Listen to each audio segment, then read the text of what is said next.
Okay, so I wanted to talk just a minute about credit cards because I was doing a scenario here. I was getting a board ready for a client, and I was looking over their credit card statements that we were talking about. She doesn't have really high balances on the credit cards, but I just don't know if you guys realize or not what happens when you make minimum payments on credit cards. So I wanted to show you.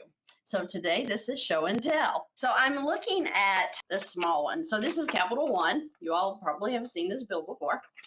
And what it shows is she has a balance of $1,866.92. Well, there's a $34 payment. So I will show you so that you don't think I'm lying. Oh, where are we? Here we go. Okay. So I thought, okay, this is, to me, this is like chump change. This can be cleared up in no time, right? But I just wanted to show you what it literally tells you. Now, with the mortgages and when you're getting a mortgage signed up, you know, that big long contract where you're freaking out because you're getting ready to take on this big loan for this small payment. And now you know by watching the videos that the interest is crazy. And it's not what it reads on the front page. That 4% is not 4%. So we've talked all about that. You know what to look for with a mortgage, and you know how to get out of one if you've been watching these videos. But the credit cards are a whole nother animal. You've really got to watch the credit cards, because on the credit card statement, it also tells you what this percentage rate is doing. Her percentage rate is 10.15. That's not bad. That's not bad on a credit card, especially Capital One. But if you look right down here, the minimum payment, you all see this right here where it says minimum payment. If she pays it for 13 years, she'll be out of this $1,866. Are you kidding me? I'm going to show how we're going to be out of that in 1 month. 13 years, come on people. And if she gets really smooth and she increases her payment to $60 a month, if you see here, if she increases it to $60 a month, she'll pay it for 3 years. 3 years, $1,866. I know that we're all like, oh, gasping. No, we're doing that. Everybody I work with, you're making minimum payments on these credit cards and you're dragging it out for decades. Wow. You know, when we look at our money, we should never look at payments, because when we look at payments and then we see our cash flow, which her cash flow is $208, she probably says, oh, well, I can afford that because I still have $208 left. But if you look at only making the minimum payment on this one, you see this? 11 years. 11 years making the minimum payment. Do you know how much that she's totally going to be paying at the end of the 11 years? Let's see here. She will pay $4,256 in interest. The balance is just $2,866. $4,200 in interest alone if she lets this run out.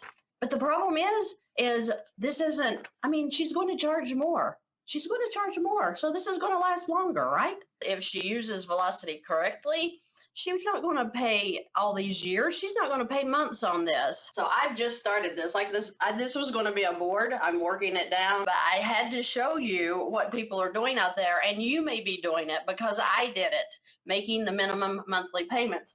I'm going to talk with you, though, what this lady is going to do with her credit cards.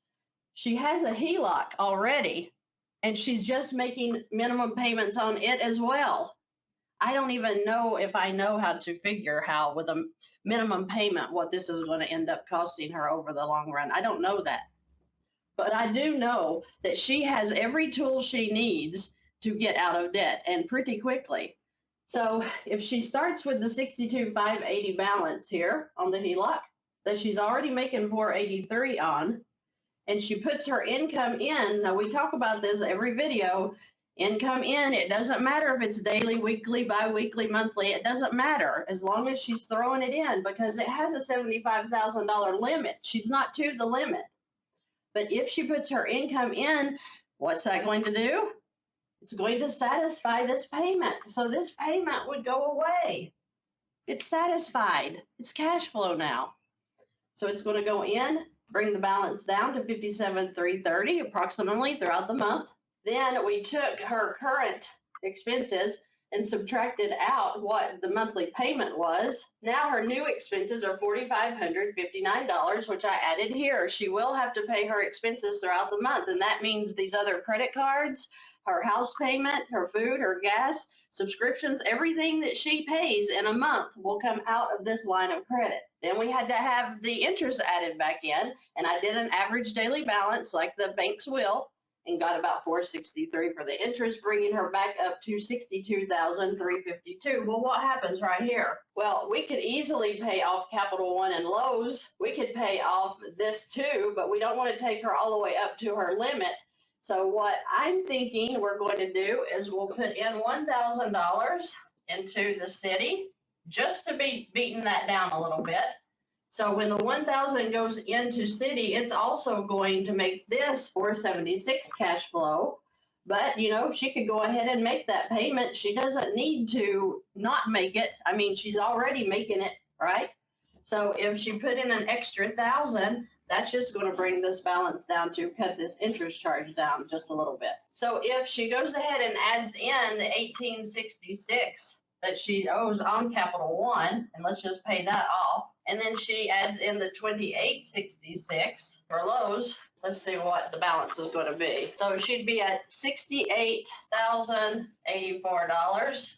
So we paid off all this. Now we've gained some more cash flow, so we get to subtract these payments off as well. So she's at $43.91. So now we would add her expenses of $43.91 back in, and then we're going to add some interest. So I'm going to take it off of the high like I do. That just makes it easier for me than doing the average, and it also leaves plenty of room for error. Okay, because I make mistakes, and I know this. Meaning about $525 in interest. Pretty high, isn't it? I don't think it was as high as she was paying here at 26.99. So I'm not worried about the interest here. All of that's going to work out on its own. So let's add this up. Oh, you know what I didn't do? Hold on a second. Hold on. I didn't take out the income, right? No, am I doing this right? Income one, expenses. Yeah, I have to take out income two here first.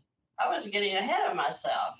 So this is income for month two because I've already figured in the expenses. So now we're moving into month two.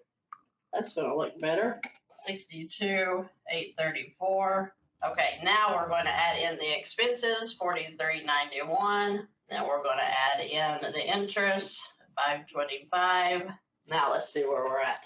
So 67,750. All right, we're going to bring in her income again, 5250. So this is month three, 62,500. Oh my gosh, did you all just see what happened here? We're in our third month. She's already paid off over $4,000 worth of debt in this line, and she's right back to the balance that she was before, and she didn't get another job making $2,000 a month to pay this $4,000 total. So something tells me that we're going to be able to pay this city card off a whole lot faster. Oh, and let's not forget we added 1,000 also into city.